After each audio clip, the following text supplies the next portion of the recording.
सारे लोग हैं जो पूछना चाह रहे हैं कि आपका मोबाइल नंबर क्या है और आप धाम में संपर्क करना है तो वो कैसे कर सकते हैं। क्या यहीं आने का, पूर्णिमा को तो लोग आते ही आते हैं, लेकिन अन्य दिन भी आ जाते हैं, तो क्या अन्य दिन वालों को रोज देखते हैं या फिर नहीं देखते हैं? कब कि क्या महाराज जी हैं जो हर एक ही दवा ज्यादातर लोगों को दी जा रही है, तो क्या है इसके पीछे का रहस्य, क्या है, कैसे सारे आ रहे हैं और बड़ी आस्था के साथ आते हैं, तो किन किन चीजों का समाधान यहाँ पर किया जाता है? यहाँ हर रोग का संभव, चाहे कोई भी रोग हो। अच्छा, जो लोग कह रहे हैं कि हमें बात करनी है, धाम में संपर्क करना है, तो वो कैसे कर सकते हैं? क्या यहीं आने के बाद उनका संपर्क हो पाएगा? यहाँ वो धाम में आना चाहते हैं तो अपना आधार कार्ड नंबर लेके आएँ, क्योंकि आधार कार्ड के बगैर यहाँ एंट्री नहीं होगी। यहाँ कई तरह की जंगलों में समस्या होती हैं, एक ही क्षेत्र घोषित है, इसलिए यहाँ आधार कार्ड होगा तो उसका नंबर लिखा जाएगा और लिखने के बाद नंबर लगेगा।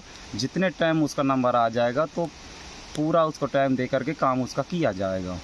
अगर भीड़ में आएगा तो बहुत कम टाइम मिलेगा, स्वतंत्र में रहेगा तो टाइम ज़्यादा मिल जाएगा।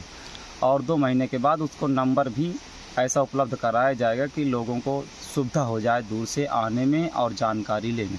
अच्छा, तो क्या धाम इसकी भी व्यवस्था कर रहा है कि अब घर से ही लोग नंबर लगवा पाएंगे आगे समय में? हाँ, धाम व्यवस्था करेगा, पर धाम को ये व्यवस्था करने में कम से कम 3 महीना लग जाएगा कि वहीं से ऑनलाइन व्यवस्था हो सकती है। आने के लिए कैसे आना है, क्या करना है, कब मिलेंगे कब नहीं मिलेंगे, वहाँ से व्यवस्था हो जाएगी, पर इसको करने में 3 महीने का समय कम से कम लग जाएगा। अच्छा, अभी जो व्यवस्था है वो क्या व्यवस्था, जैसे अमावस्या और पूर्णिमा को तो लोग आते ही आते हैं, लेकिन अन्य दिन भी आ जाते हैं, तो क्या अन्य दिन वालों को रोज देखते हैं या फिर नहीं देखते हैं? कब क्या व्यवस्था है? यहाँ अन्य दिन में मिल जाते हैं तो देखते हैं, अगर कहीं चले गए तो फिर वो नहीं मिल पाएंगे लोगों को। पर यह कि पूर्णिमा के 2-3 दिन आगे पीछे, अमावस्या के 1-2 दिन आगे पीछे तो कन्फर्म ही हम मिल ही जाएंगे। कहीं भी जाएंगे तो वापस आ जाएंगे। अन्य दिनों में जा भी सकते हैं और रह भी सकते हैं। अच्छा, जो सबसे बड़ा सवाल है, लोग कहते हैं कि क्या महाराज जी हैं जो हर एक ही दवा ज्यादातर लोगों को दी जा रही है, तो क्या है इसके पीछे का रहस्य, क्या है, कैसे सारे लोग ठीक हो जाते हैं एक ही दवा से? पहले के जो ऋषि मुनि थे हमारे, वो पहले के ऋषि मुनि तप और साधना के माध्यम से जड़ी एक से नाम होती थी, और दुआ और साधना के माध्यम से एक ही जड़ी हर मर्ज में काम करती थी। ठीक उसी तरह आज भी है कि जड़ियों की खोज है, 4 मर्जों में एक ही जड़ी काम करती है। एक फार्मूला ऐसे फार्मूला खोजे गए हैं जो हर बीमारी में एक ही पर्चे की फार्मूला अगर वो करता है तो हर बीमारी का समाधान, हर देवता का समाधान, हर पितृ का समाधान, हर भूत का समाधान, हर नौकरी का समाधान, हर चीज़ का एक ही इल्म से और एक ही तरकीब से हर किसी का समाधान हो सकता है। ऐसी खोज की गई है। अगर उसको किया जा रहा है, उसके छोटे छोटे अंग बनाए गए हैं, कौन किसी को करना है किसी को नहीं करना, तो एक पर्चा रहता है, उस पर्चे में कौन सा करना है कौन सा नहीं करना उसको टिक मार दी जाती है। वो लोग करेंगे, उसको फ़ायदा हो जाएगा। और वो ये सोचे कि डॉक्टर की दवाई नहीं है कि बुखार के लिए अलग होगी, पीलिया के लिए अलग होगी। ये संतों की सिद्ध जड़ियाँ हैं, इसमें एक ही चीज़ से सब चीज़ संभव है। और साधना के बारे में क्या कहना चाहेंगे? जैसे लोग जो यहाँ पर आते हैं उनको साधना बताते हैं, तो लोग क्या सबसे ज़्यादा ये कहते हैं कि साधना बहुत कठिन है। बहुत सारे महात्मा जी ऐसा हैं, जैसे आपके बारे में ये कहते हैं कि बहुत सारी कठिन साधना बता देते हैं, जो उपाय बता देते हैं वो नहीं कर पाते हैं। तो बहुत सारे लोगों का, भक्तों का कमेंट था कि महाराज जी से कहिए कि इसको थोड़ा और सरल करें, तो उसके बारे में क्या कहना चाहेंगे? देखो, धरती में अगर यथा बीजम तथा अंकुरम, धरती में जिसका बीज पड़ेगा वही पौधा तैयार होगा। इसलिए उसकी अंदर इंसान के क्या बिगड़ंत है, उस बिगड़ंत को देखते हुए उसको फार्मूला बताए जाते हैं। और वो गीता में भी लिखा कि कर्म प्रधान विश्व रच राखा, जो जैसे कर्म था ऐसे फल चाखा। इसलिए कर्म तो इंसान को करना पड़ेगा, और जो कर्म ना कर सके उसे हमारे यहाँ तक आने की भी ज़रूरत नहीं है, क्योंकि बिना कर्म के तो मैं भी कुछ नहीं कर सकता हूँ। मैं 20 साल हम मेहनत किया है, तब जा कर के जनता का सेवा हो रहा है। तुम अपने लिए कम से कम, अगर वो थोड़ा सा कर्म नहीं कर सकता है तो ज़िंदगी में उससे ज़्यादा आलसी और उससे ज़्यादा आलसखोर आदमी कोई नहीं है। इसलिए वो आदमी घर में बैठे और बढ़िया मौज की रोटी खाए, और जितना जिंदा भगवान जिंदा रखे तब तक जिंदा रहे। तो महाराज जी, जैसे कि ये पूरा जंगल है, तो यहाँ पर आने पर और सबसे प्रमुख बात का जो ध्यान रखना चाहिए वो लोगों के लिए क्या रखना चाहिए? यहाँ सब कोई आए तो अपनी अपनी सामान की स्वयं सुरक्षा करे, और किसी की ज़्यादा बात हम माने नहीं, क्योंकि आजकल दुनिया में पैसे खोर की दुनिया है। यहाँ बहुत लोग पैसे वाले हैं जो पैसा ना पा करके लोगों को रास्ता भी भटका सकते हैं।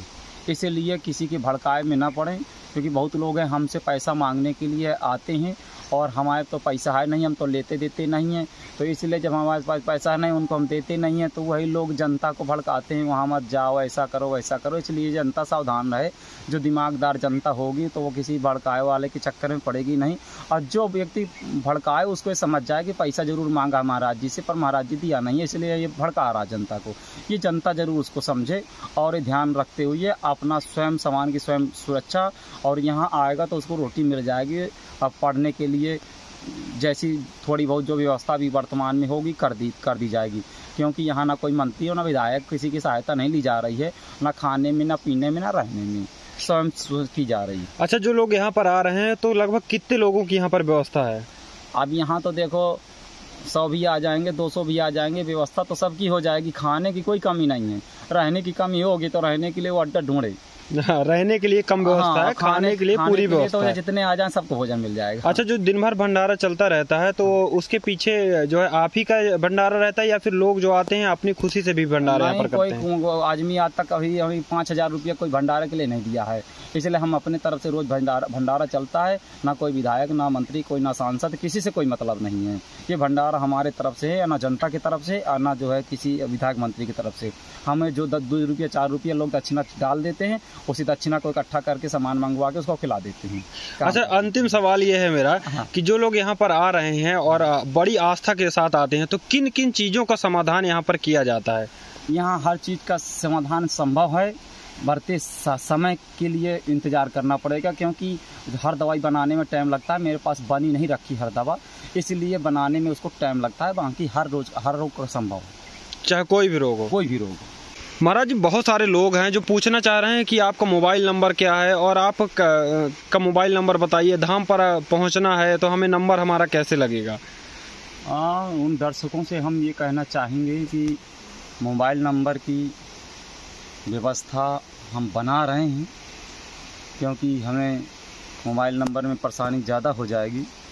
इसलिए मैं यहाँ का दूसरे व्यक्ति को एक नंबर दे रहा हूँ और मोबाइल खरीदवा की व्यवस्था करवा दूंगा। कुछ समय के बाद मोबाइल नंबर डाला जाएगा और अभी मोबाइल नंबर 2 महीने तक के लिए रोका जा रहा है।